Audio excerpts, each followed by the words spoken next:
Hi everyone, I'm Tommy. Thank you for always watching my videos. Today I'd like to share some quick tips for therapists and trainers to use in their practice.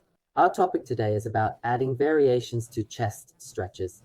Let's get started with stretching around the chest area. What approach do you usually take? The muscles around the chest can be broadly divided into two categories. One is the pectoralis minor and the other is the pectoralis major.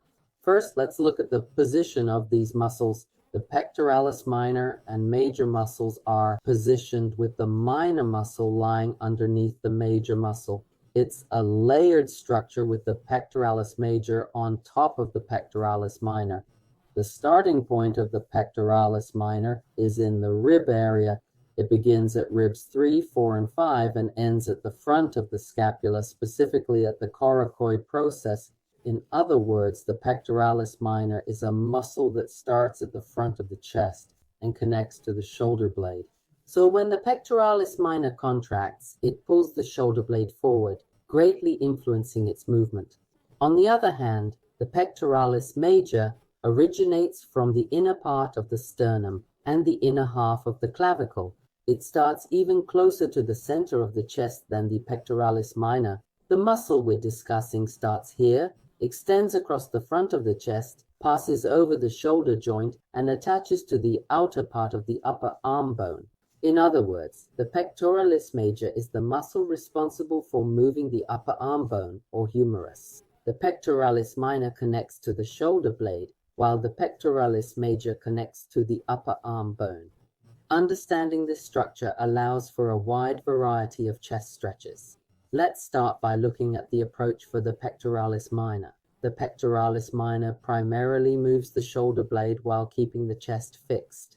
To stretch the pectoralis minor on the front of the chest, move the front of the shoulder blade, specifically the right shoulder process, downward and inward towards the spine as much as possible. You'll do this while lying on your back, focusing on lowering the right shoulder. This action creates a significant stretch in the pectoralis minor. Now let's turn our attention to the pectoralis major, which attaches to the upper arm bone. Since the pectoralis major connects from the center of the chest to the upper arm bone, you'll need to move the upper arm away and downward to stretch it effectively. Additionally, because the pectoralis major attaches to the outer part of the arm bone, rotating the entire arm outward will increase the distance between the muscle's origin and insertion points, enhancing the stretch. You can perform this stretch while lying on your back, as we're doing now. However, for an even greater stretch, I recommend trying it in a side-lying position. Now let's introduce the movement in the horizontal position as well. First, we'll focus on the approach for the pectoralis minor muscle. The pectoralis minor muscle connects from the front of the chest to the right shoulder process. Since it's connected to the shoulder blade, we'll create a movement that aims to move the shoulder blade outward and towards the spine while keeping the chest fixed. The key point here is to keep the upper arm as close to the body as possible. If the upper arm is too far from the body, the pectoralis major muscle will stretch before the pectoralis minor, limiting the stretch of the pectoralis minor to only as far as the pectoralis major extends. So, always make sure to keep your arms close to your body. From this position, use your main muscles to open up the front of the shoulder blade and the right shoulder process, moving them outward. Next, let's talk about the approach for the pectoralis major. Since the pectoralis major is connected to the humerus, we want to focus on moving the arm outward. The key point is to first rotate the humerus externally before applying the stretch. For the movement, we'll start by firmly establishing an external rotation position. With your arms spread out to the side, we're aiming for external rotation. To make it easier to understand, bend your elbow at 90 degrees. The goal is to have your forearm pointing towards your head. If the elbow moves downward from the center, that's what we call internal rotation of the shoulder joint. This is also a movement that occurs on the inside. With this movement, the starting and ending positions are too close together, so we always want to rotate the arm externally. After fully rotating your arm externally, we're going to drop the humerus outward in a big deliberate motion. Remember, our focus here is solely on the humerus. If the front of the scapula and the right shoulder process separate too much, it will cause the pectoralis minor to stretch excessively. So try not to change the position of the scapula too much. Instead, focus on moving the humerus outward as much as possible. However, when you actually perform this stretch, moving the humerus will inevitably cause some movement in the scapula.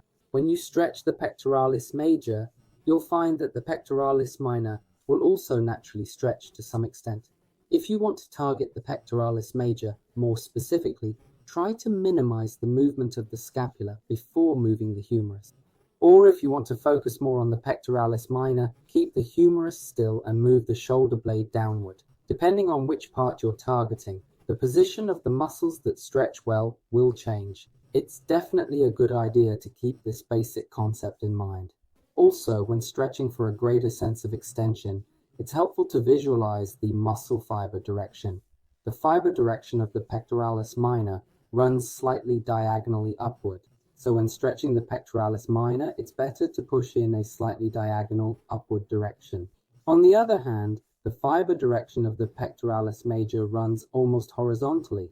So for the pectoralis major, it's better to set the humerus horizontally to the shoulder and stretch it further outward. It's a good idea to study these concepts together: muscle origin, insertion, and fiber direction.